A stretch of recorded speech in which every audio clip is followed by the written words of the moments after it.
Magandang hapon, Pilipinas. Live mula sa Pag-asa Weather and Flood Forecasting Center, narito na ang latest sa ating panahon. Pero bago yan, time check muna tayo mga kababayan. Ang oras po ngayon ay 4:29 ng hapon ayon sa Philippine Standard Time. Sa ating balita, ngayon nasa peak pa rin tayo ng Northeast Monsoon Season. Narito ang ilan sa mga pwede nating inumin ngayong malamig ang panahon. Alam nyo ba na ang pag-inom ng ginger tea o salabat ay makatutulong sa pagpapakalma, pag-iwas sa sipon, nakabubuti sa digestion at makababawas sa pamamaga. Siyempre, nandyan rin ang mainit na kape na nakapagbibigay ng enerhiya at mental alertness, lalo na kapag maraming gawain sa trabaho.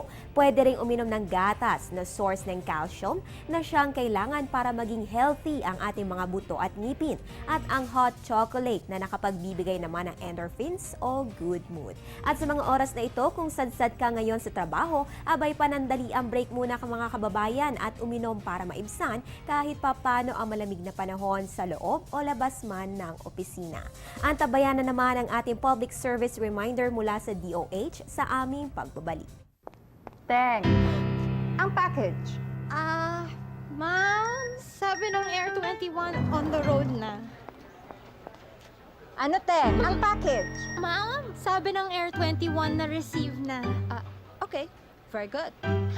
Basta padala, sagot ka ng Air 21. May real-time delivery updates via text para worry-free ka. Teng, ang package, napadala mo na? Yes, ma'am, sa Air 21. Sa Air 21, sagot ko, padala mo. Simula kahapon, January 27 hanggang sa Biyernes, January 31, ay ang Goiter Awareness Week na pinangungunahan ng Kagawaran ng Kalusugan o Department of Health. Ang goiter o bosyo ay ang tawag sa paglaki ng thyroid gland sa gitnang bahagi ng leeg.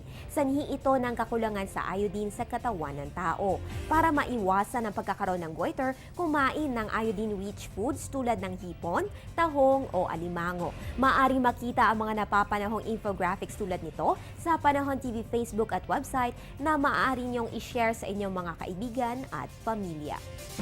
Para sa komprehensibong ulat panahon, antabayanan ng aking report mamaya sa News at 6.